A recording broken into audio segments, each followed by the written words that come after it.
Este monstruo debía cambiar el curso de la guerra, pero se convirtió en su fracaso más costoso. Conozcan al Messerschmitt M410 Ornisse, avispón. Para algunos, fue un tanque volador que barría todo a su paso en el cielo. Para otros, fue un intento desesperado por salvar lo que ya no tenía salvación. ¿Por qué este avión sigue envuelto en escándalos y secretos hasta el día de hoy? ¿Cómo se transformó una máquina, inicialmente considerada una trampa mortal para sus propios pilotos, en una máquina de venganza? ¿Y qué sucedió realmente en los cielos de Europa? Hemos desenterrado detalles que no aparecen en los libros de texto, desde experimentos locos con armamento inteligente hasta la mística historia de un aparato rescatado de las profundidades de un lago. Hoy verán algo que cambiará su percepción sobre las leyendas de la Luftwaffe. Quédense hasta el final. Esto es algo que definitivamente no han escuchado antes. 3.800 trabajadores, 4 años de desarrollo, cientos de millones de Reichsmarks y al final, un avión al que sus propios pilotos temían. En 1942 circulaba una frase entre las unidades de la Fuerza Aérea Alemana. Se decía en voz baja para que los superiores no escucharan. Sonaba más o menos así. Con el ME-210, no. No era un rumor ni pánico. Era estadística. El Messerschmitt ME-210 fue concebido como un avión polivalente. Un caza pesado, capaz de actuar como bombardero, si fuera necesario. Un reemplazo para el obsoleto caza bimotor Messerschmitt Bf-110. El desarrollo comenzó en 1938. Su primer vuelo tuvo lugar el 5 de septiembre de 1939. Ya en las primeras pruebas, algo salió mal. El avión tenía una característica que solo puede llamarse error de diseño. La sección de la cola era demasiado corta en relación con las alas. Esto provocaba una pérdida de equilibrio en el aire. Durante ciertas maniobras, maniobras perfectamente normales y rutinarias, el avión entraba en una barrena incontrolable, de forma abrupta, sin previo aviso. En aviación, existe el fenómeno de la barrena. Es cuando el avión gira y cae en espiral. Se puede salir de ella, pero requiere tiempo, altitud y sangre fría. El problema del Me-210 era que entraba en barrena por su propia voluntad, por así decirlo. El piloto simplemente realizaba un giro normal, y de repente, la Tierra comenzaba a girar frente al cristal de la cabina. Imaginen esto. Van conduciendo un coche por una carretera recta. Manos al volante. No hacen nada. Y de repente, el coche se descontrola violentamente. No por hielo, no por un bache, simplemente porque así está diseñada la suspensión. Eso es exactamente lo que pasaba con el ME-210. Los pilotos escribían informes. Los ingenieros hacían correcciones. Más informes. Más correcciones. Para 1942 era evidente. Los cambios cosméticos no solucionarían el problema. Había que rediseñar todo el concepto de la máquina. El Reichsmarschall Hermann Göring, comandante de la Fuerza Aérea Alemana, no ocultaba su irritación. Según quienes estaban presentes en las reuniones, exigió cerrar el programa por completo, destruir la documentación, poner fin al proyecto. Para entonces, se habían construido y entregado a las unidades 352 aviones de serie. La mayoría de los pilotos los recibían sin entusiasmo. Y aquí viene el momento más importante de esta historia. Los ingenieros cumplieron la orden, pero no del todo. Parte de los avances técnicos y algunos planos permanecieron, en silencio, sin hacer ruido, sin declaraciones, sin resistencia. Simplemente permanecieron. Y fueron esos documentos los que se convirtieron en la base de lo que vendría después. El programa se cerró oficialmente, pero un hombre se negó a rendirse. Y esa decisión cambió todo. Normalmente, cuando un proyecto de ingeniería fracasa, se desecha, se desarma, se da de baja, se olvida. El equipo de Willy Messerschmitt hizo algo diferente. Tomaron los cascos de la máquina fallida y los convirtieron en un laboratorio. 28 prototipos. Esa es la cantidad de ME-210 modificados que se convirtieron en la base para desarrollar el nuevo avión. 28 máquinas, cada una con huellas de los intentos anteriores, juntas parcheadas, soportes modificados, paneles de revestimiento reelaborados. Piensen en esto desde este ángulo.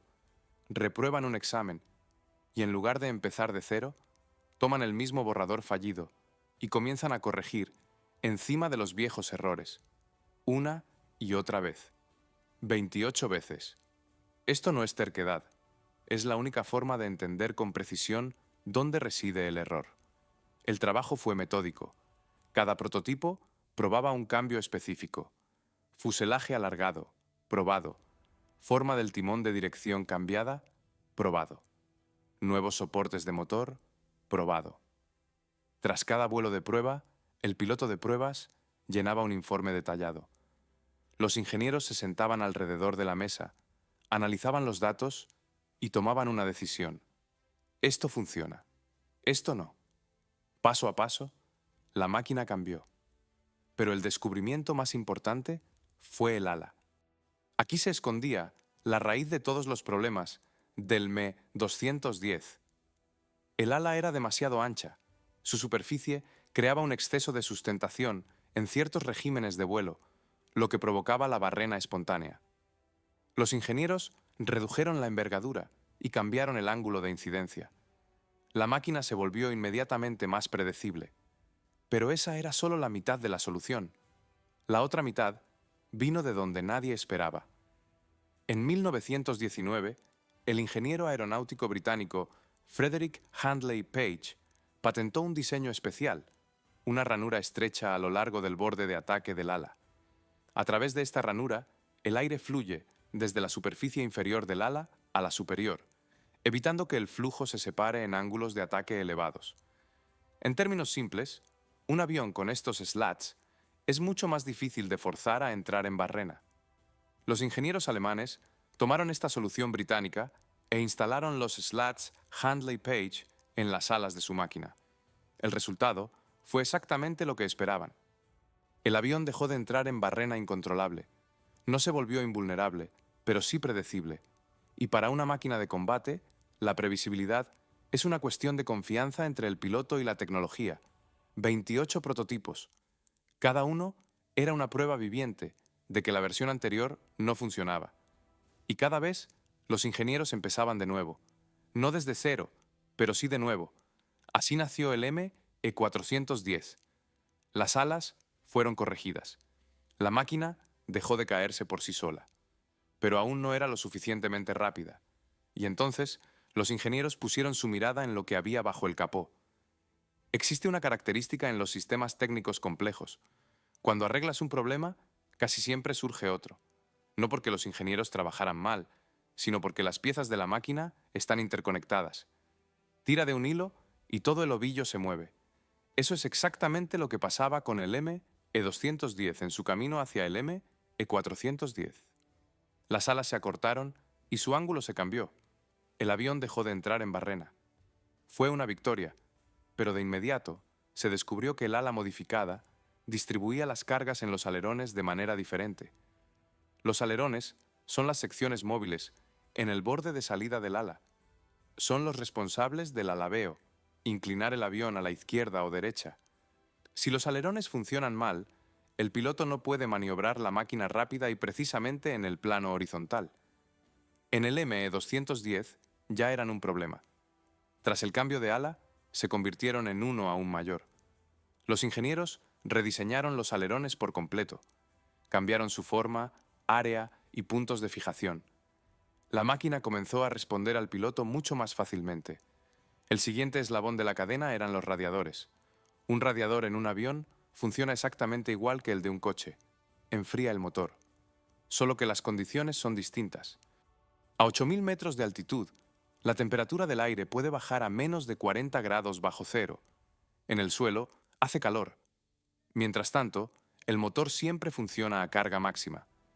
El sistema de refrigeración debe soportar ambas condiciones simultáneamente.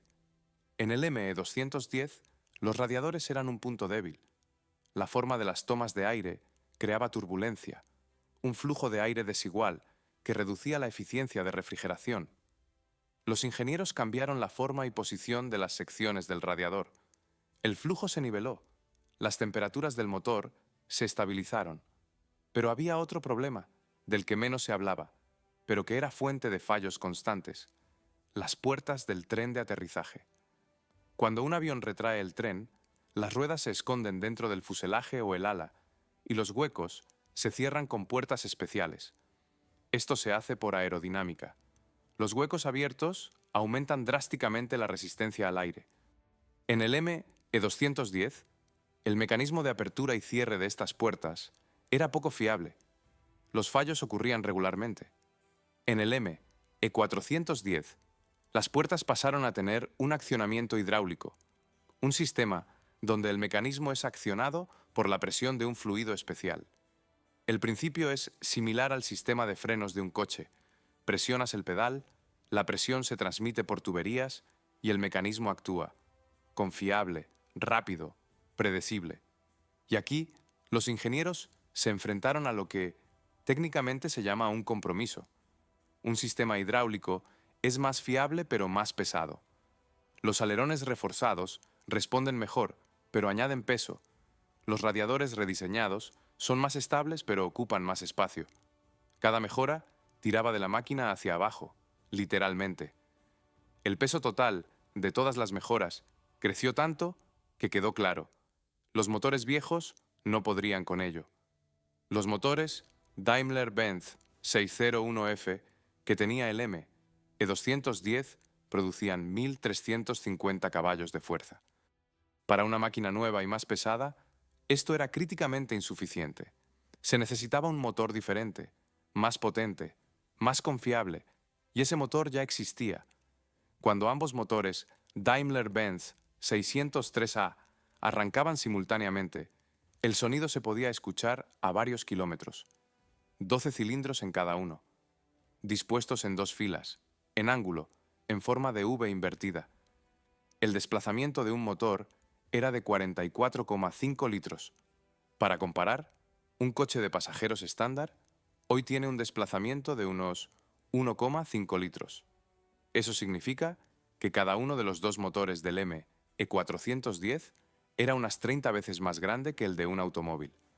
La potencia de cada uno era de 1.750 caballos. El motor anterior, el Daimler-Benz 601F, producía 1.350 caballos.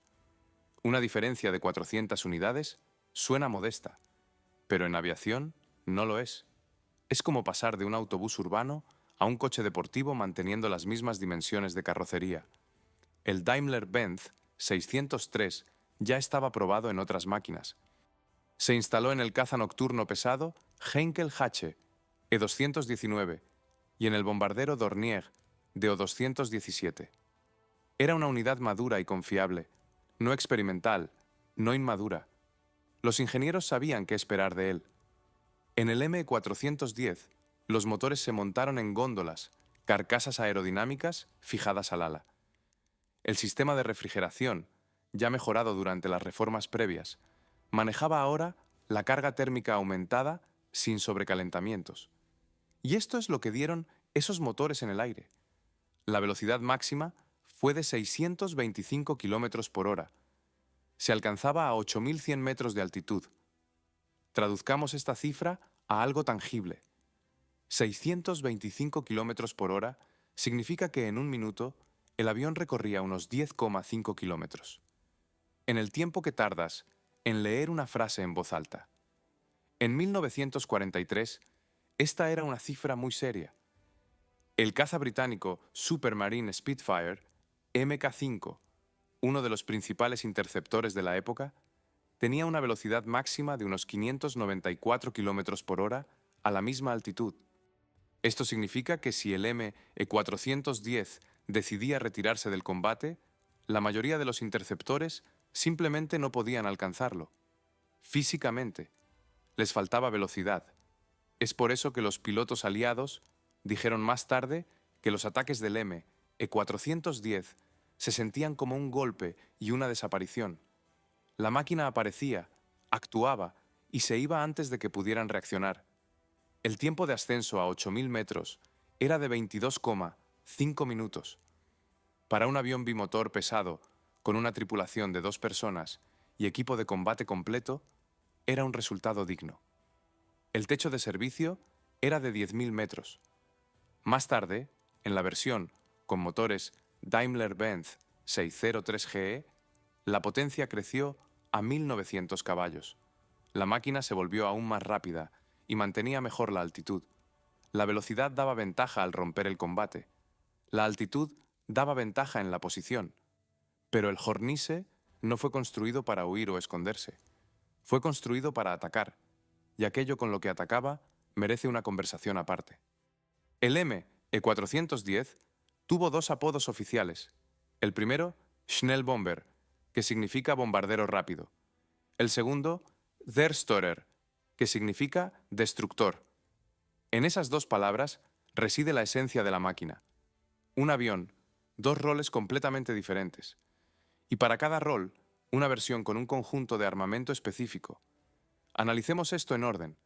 El armamento básico de todos los ME-410 de serie incluía 4 cañones en la nariz, 2 ametralladoras MG-17 de calibre 7,9 milímetros, un cartucho estándar similar al de un rifle de infantería de la época, y 2 cañones de 20 milímetros MG-151/20. Aquí la historia es muy diferente. Un proyectil de 20 milímetros tiene el ancho de 2 dedos adultos. Es pequeño, pero a una velocidad de varios cientos de metros por segundo, perfora blindaje ligero y destruye estructuras de aeronaves. Además, 2 ametralladoras defensivas MG-131 de 13 milímetros, ubicadas en montajes especiales controlados remotamente en los costados del fuselaje, protegían la máquina de ataques por detrás.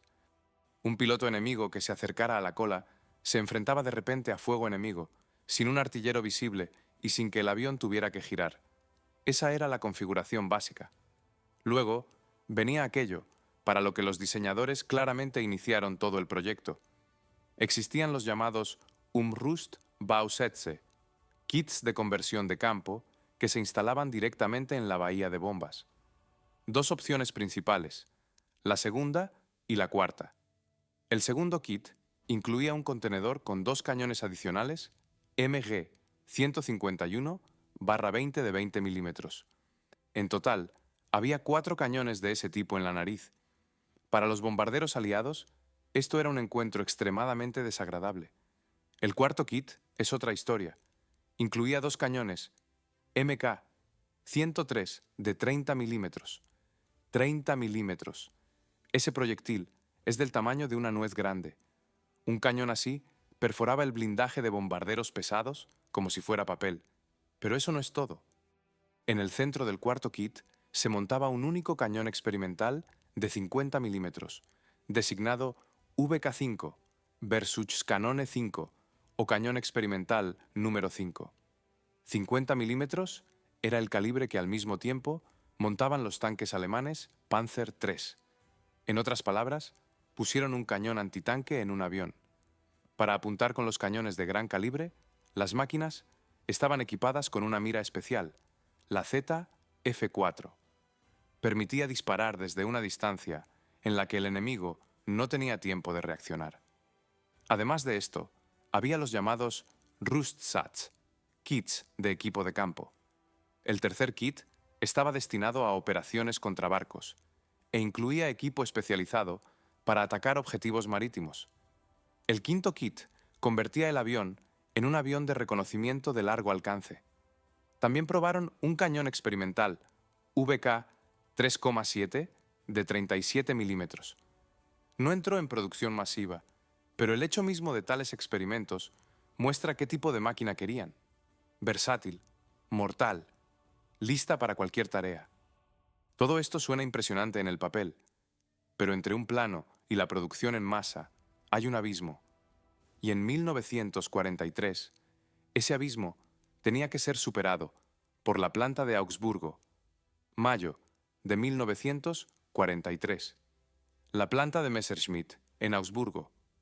Las líneas de montaje trabajaban en 2 turnos. Los fuselajes terminados se movían por el taller, acumulando piezas, motores, sistemas de control, armamento. Aproximadamente cada 12 horas, otro ME-410 de producción salía por las puertas de la fábrica. En un año y medio, desde mayo de 1943, se construyeron unas 1.160 máquinas. Para entender la escala, 1.160 aviones son tantos asientos como en 10 aviones de pasajeros de fuselaje ancho completamente llenos. Cada uno de estos aviones es una máquina increíblemente compleja con 2 motores, de varias toneladas, que requería cientos de horas hombre para ensamblarse. Hubo 2 destinatarios. El primero y principal fue la Fuerza Aérea Alemana. Las máquinas se distribuían a varias unidades según la modificación. Los bombarderos rápidos iban a un ala, los cazas pesados a otra. El segundo destinatario fue inesperado para muchos: Hungría. Hungría en ese momento era aliada de Alemania y tenía su propia fuerza aérea. Los pilotos húngaros recibieron un lote de ME-410 y utilizaron activamente estas máquinas de 1943 a 1945, principalmente como cazabombarderos, especialmente de forma intensiva en el frente oriental, donde la situación exigía exactamente un avión polivalente así. La producción continuó hasta 1944. Luego el programa se detuvo. Los recursos industriales se desviaron a otras prioridades. La cinta transportadora se detuvo. Y aquí surge la pregunta que me hice al estudiar este tema. ¿A dónde fueron a parar 1.160 aviones? Algunos fueron destruidos en combate. Algunos fueron desguazados por piezas durante el conflicto. Algunos se quemaron en aeródromos bajo ataques aéreos aliados. Muchos fueron abandonados durante las retiradas y posteriormente destruidos o convertidos en chatarra. 2 ejemplares han sobrevivido hasta hoy. 2. De 1.160. Uno se guarda en el Museo de la Royal Air Force en Cosford, una pequeña ciudad en el centro de Inglaterra, condado de Shropshire. Es una modificación ME-410 a -1 con kits U-2 y R-4 instalados, es decir, con cañones adicionales y armamento reforzado. La máquina está en buenas condiciones y se exhibe en un hangar cerrado. La historia del segundo avión es mucho más dramática. Se encontró en el fondo de un lago en Austria, décadas después de que terminara el conflicto. Cómo llegó allí exactamente no se sabe con certeza. Los restauradores pasaron años levantando la máquina, limpiándola, reforzándola y restaurándola. Hoy, este ejemplar se exhibe en un museo. 2 aviones. 2 testigos de 1.160. El resto se disolvió en la historia, en la tierra, en el agua, en la chatarra de los años de posguerra. Las máquinas fueron construidas. Los pilotos fueron entrenados. Y en la primavera de 1943, el Hornisse finalmente surcó los cielos de combate. Lo que sucedió después sorprendió incluso a quienes lo crearon. Los pilotos que pasaron al ME-410 desde máquinas anteriores notaron lo mismo en sus informes. El avión obedecía. Después de todo lo que pasó con el ME-210, esto sonaba casi como una revelación. La máquina no intentaba caerse. Volaba hacia donde se le dirigía. Hacía lo que se esperaba de ella. Para los pilotos acostumbrados a trabajar con tecnología impredecible, esta era una diferencia fundamental. Las primeras salidas de combate comenzaron en mayo de 1943. Para ese momento, una confrontación aérea masiva se desarrollaba sobre Europa Occidental. Los bombarderos estadounidenses y británicos se dirigían a centros industriales en oleadas, a veces cientos de máquinas a la vez. Cada oleada llevaba toneladas de carga de bombas, y cada una estaba protegida por docenas de ametralladoras defensivas. El bombardero estratégico estadounidense, el Boeing B-17 Flying Fortress, llevaba 13 ametralladoras en varios puntos del fuselaje. Los artilleros cubrían el hemisferio superior, el inferior, la cola, los costados, incluso ataques frontales. Las máquinas volaban en formaciones cerradas, apoyándose mutuamente con fuego. Romper esa formación de frente era extremadamente difícil. Fue aquí donde el armamento del M-410 mostró su propósito. Los cañones pesados permitían abrir fuego desde una distancia donde las ametralladoras defensivas del B-17 aún no podían responder eficazmente. El piloto del M-410 atacaba, disparaba una breve ráfaga de cañones de 20 milímetros y se retiraba antes de que los artilleros pudieran atraparlo en sus miras. La velocidad volvía a ser el argumento principal. Cuando dos aviones vuelan el uno hacia el otro, su velocidad de cierre se suma. Si el atacante vuela a 600 km por hora y el bombardero a 450, la distancia entre ellos se reduce a más de 1000 km por hora. Esto significa que el artillero tiene literalmente unos pocos segundos para reaccionar, apuntar y abrir fuego defensivo. Los pilotos de bombarderos aliados, en sus informes, describieron los ataques del M-410 con palabras similares. La máquina aparecía en el horizonte, golpeaba y desaparecía antes de que los artilleros pudieran girar sus torretas. Un piloto estadounidense, que volaba un B-17, escribió en un informe que las dos primeras pasadas del caza bimotor alemán parecían un ataque fantasma, sin previo aviso, sin posibilidad de responder. El M-410 operó no solo contra bombarderos. Desde mayo de 1943, las máquinas se desplegaron en varios teatros de guerra simultáneamente. El frente occidental, sobre Francia, Bélgica y el oeste de Alemania. El teatro italiano, donde la situación tras el desembarco aliado en Sicilia, en julio de 1943, adquirió especial intensidad. Los Balcanes, donde el M-410 se utilizó como máquina de apoyo multifuncional. En paralelo, comenzó su uso en los roles de caza nocturno y explorador de largo alcance. Un alcance de 1700 kilómetros le permitía ir profundamente detrás de las líneas enemigas y regresar con valiosos datos de reconocimiento. El frente occidental fue la primera prueba. La máquina la superó, pero fue sobre las Islas Británicas, donde el Hornice mostró de lo que realmente era capaz. Sureste de Inglaterra, enero de 1944. Los operadores de radar en la costa miraron sus pantallas y vieron algo inusual. Los ecos no se movían como los bombarderos normales, demasiado rápidos, demasiado bajos. Los comandantes hicieron despegar interceptores, pero para cuando alcanzaron la altitud necesaria, los ecos ya habían regresado al continente. Así comenzaron las incursiones del M-410 sobre las Islas Británicas. De enero a mayo de 1944, la Fuerza Aérea Alemana llevó a cabo una serie de incursiones en ciudades y aeródromos británicos, principalmente en el sureste de Inglaterra. En la historia, estas incursiones entraron con el nombre de Baby Blitz.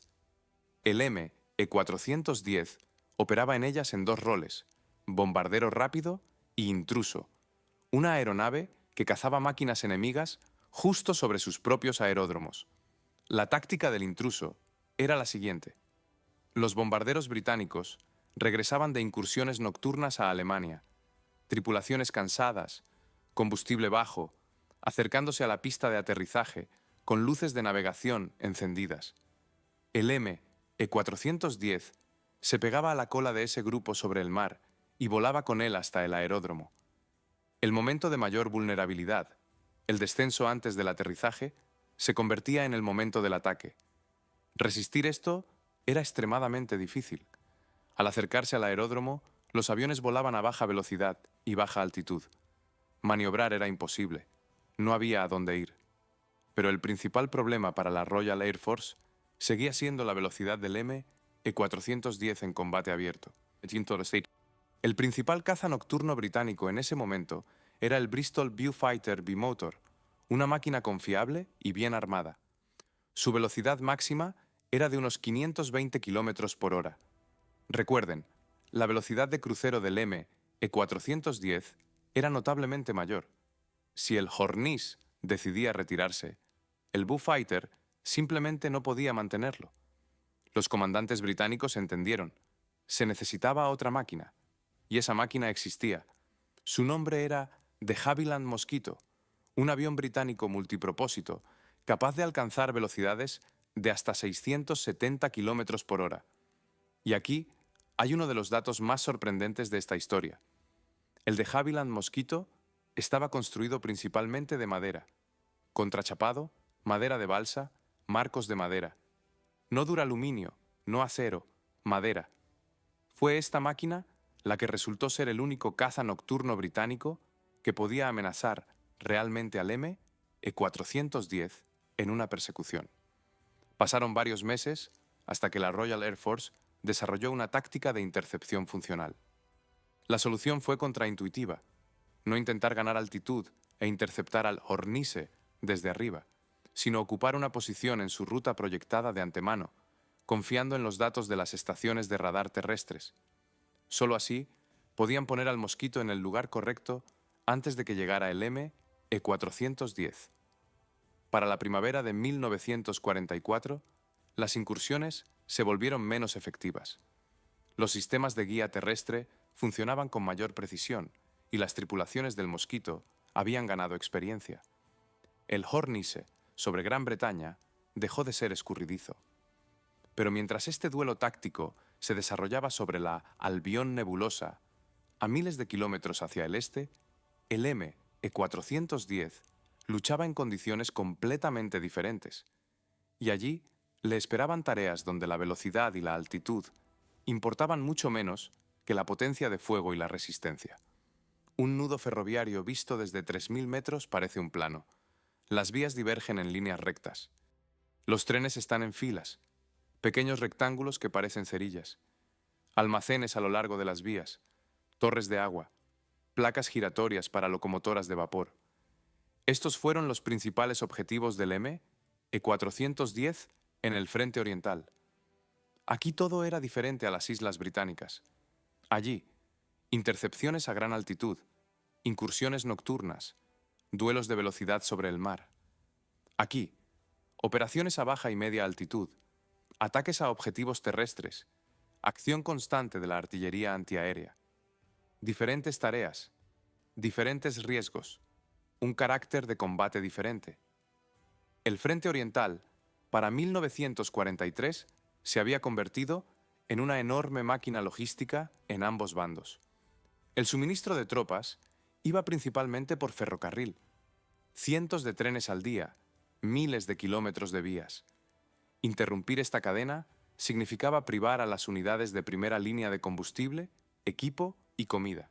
Es por eso que los nudos ferroviarios, puentes y depósitos se convirtieron en objetivos prioritarios. El M-410, con una carga de bombas de hasta 1.000 kilogramos y una velocidad de crucero que permitía una salida rápida después de un ataque, era una herramienta conveniente para tales tareas. La máquina se acercaba al objetivo, soltaba su carga y se iba antes de que las baterías antiaéreas pudieran ajustar su fuego. La Fuerza Aérea Real Húngara utilizó el M-410 en este sector, especialmente de forma activa. Las tripulaciones húngaras actuaron en estrecha cooperación con las unidades alemanas, realizando misiones de ataque a tierra y bombardeo hasta 1945. La Fuerza Aérea Soviética, para ese momento, no era en absoluto lo que había sido al comienzo de la confrontación. Para 1943, nuevos cazas habían aparecido en la Fuerza Aérea Soviética. El Yakovlev, Yak-9 y el Lavochkin, La-5, eran máquinas modernas y maniobrables, con buena velocidad y pilotos experimentados a los mandos. Los pilotos habían ganado experiencia de combate y sabían cómo utilizar las fortalezas de sus aviones.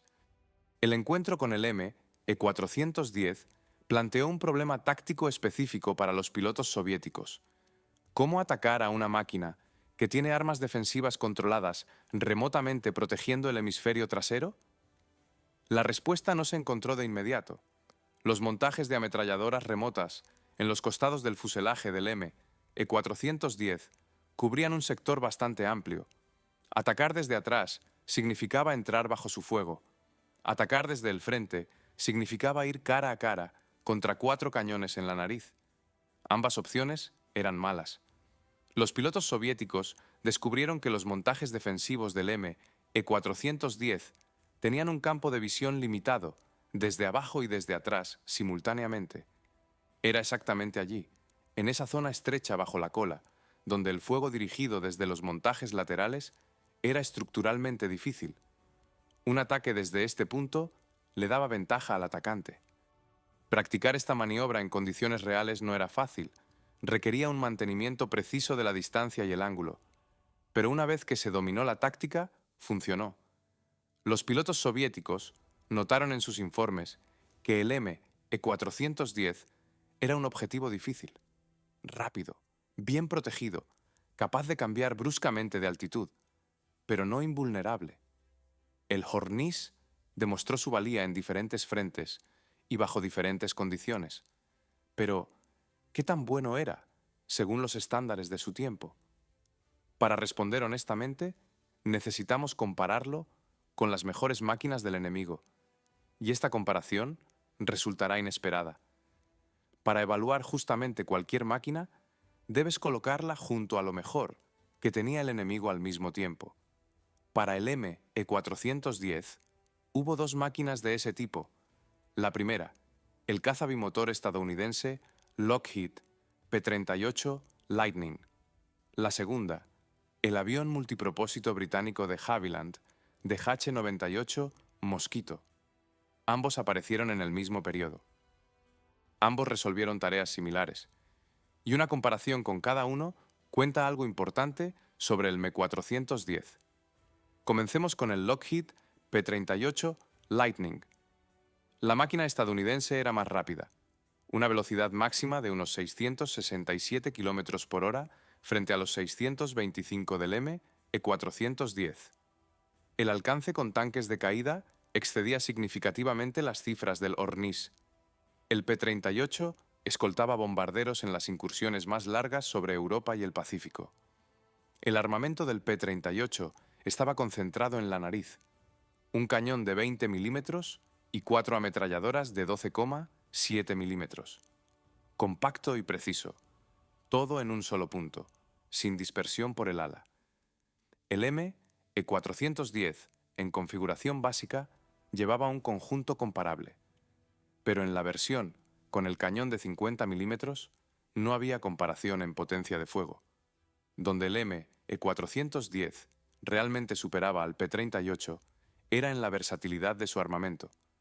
La máquina estadounidense era principalmente un caza. El Hornisse podía ser caza, bombardero, explorador y cazador antibuque, dependiendo del kit instalado. Pero la comparación más interesante es con el de Havilland Mosquito. El Mosquito alcanzaba velocidades de hasta 668 km por hora en modificación de combate. Alcance, unos 2.400 kilómetros. Carga de bombas, hasta 1.800 kilogramos.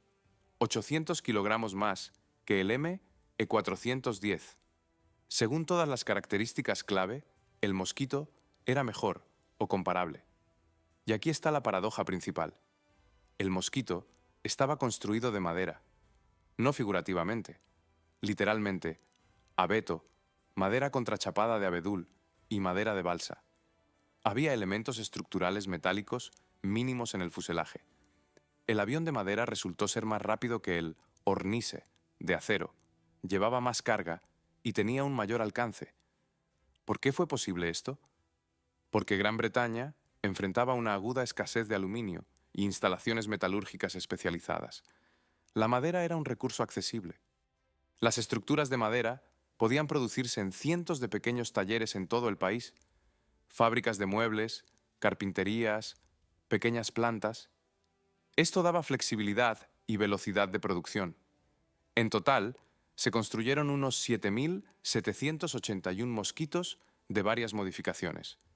Los Lockheed P-38 se produjeron en más de 10.000 unidades. El ME-410, 1.160.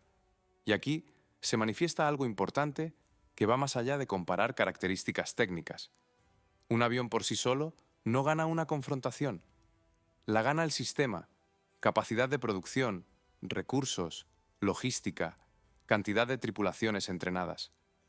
El ME410 era una máquina decente, según varios parámetros, excepcional. Pero detrás de cada Ornice de serie, había una industria trabajando en condiciones de severas limitaciones. Y detrás de cada Mosquito estaban las fábricas y talleres de un país que había reorganizado completamente su economía para las necesidades de la confrontación para 1943. Las características del Ornice eran decentes. La máquina estaba lista para luchar, pero la historia ya había hecho su elección para ese momento. Y la parte final de nuestro análisis trata exactamente de eso. 1160 máquinas, un año y medio de producción, varios miles de horas de pruebas, rediseños y arreglos. 28 prototipos, cada uno de los cuales era una admisión de que el anterior aún no estaba listo. Y al final, uno de los mejores aviones de su clase de toda la Segunda Guerra Mundial, que llegó demasiado tarde. Hay una palabra alemana, Wunderwaffe, traducido literalmente como arma maravillosa. Durante los años de guerra, se usó oficialmente y con orgullo. Con el tiempo, adquirió un matiz diferente, amargo y ligeramente sarcástico, porque el pensamiento de ingeniería alemán creó repetidamente soluciones técnicamente sobresalientes y repetidamente llegó demasiado tarde. El caza a reacción Messerschmitt Me-262, el primer jet de producción del mundo, despegó en 1942, pero apareció en unidades de combate solo en 1944.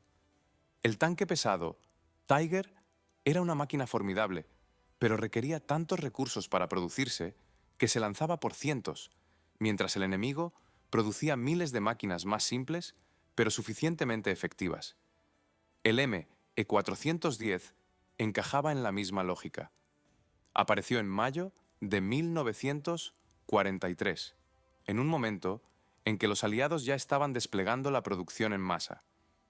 El Lockheed P-38 Lightning ya había estado en producción en masa durante más de 2 años para entonces. El de Havilland Mosquito durante más de 1 año y medio. Durante esos años, las fábricas aliadas acumularon experiencia de producción, establecieron suministros de componentes y entrenaron a miles de tripulaciones.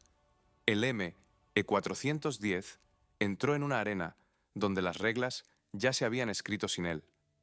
Esto no significa que la máquina fuera mala. Era buena, genuinamente buena. Los pilotos que la volaron hablaron del ME410 con respeto. Confiable, potente, predecible de volar. Después del desastre con el ME210, esto en sí mismo era un logro. Los diseñadores resolvieron un problema que parecía casi imposible. Resucitaron un proyecto fallido y lo convirtieron en una máquina capaz de combatir. Pero en la guerra industrial, una buena máquina no es suficiente. Se necesitan 1000 buenas máquinas, 10.000, y gente que sepa volarlas, y fábricas capaces de producir piezas de repuesto, y combustible para volar, y tiempo para construir todo esto en un sistema. Y la industria aeronáutica alemana no tenía tal sistema para 1943, o se estaba resquebrajando bajo la creciente presión de todos lados. Hoy, solo quedan 2 de los 1160 Hornissen. Uno está en el Museo de la Royal Air Force, en la ciudad inglesa de Cosford, bajo el alto techo del hangar, rodeado de otras máquinas de su época. Puedes acercarte, examinar los paneles de revestimiento remachados, la forma de las tomas de aire, el perfil característico del acristalamiento de la cabina. El segundo fue levantado del fondo de un lago austríaco, y tras una larga restauración, también ocupó su lugar en un museo. 2 aviones en todo el mundo, 2 testigos de 1160. Regresemos por un segundo a donde empezamos. Al piloto que subía a un avión nuevo y no sabía si regresaría, porque la máquina podía caerse sola, sin previo aviso, sin una orden. Los ingenieros de Messerschmitt arreglaron esto, tomaron 28 máquinas fallidas, desglosaron el problema en detalles y construyeron un avión en el que los pilotos podían confiar. Esto no es un logro pequeño, es un logro grande. Es solo que la historia no siempre recompensa el trabajo bien hecho. A veces recompensa haber elegido el momento adecuado El M410 hizo todo bien. Simplemente llegó un poco tarde. Gracias por ver. Nos vemos pronto.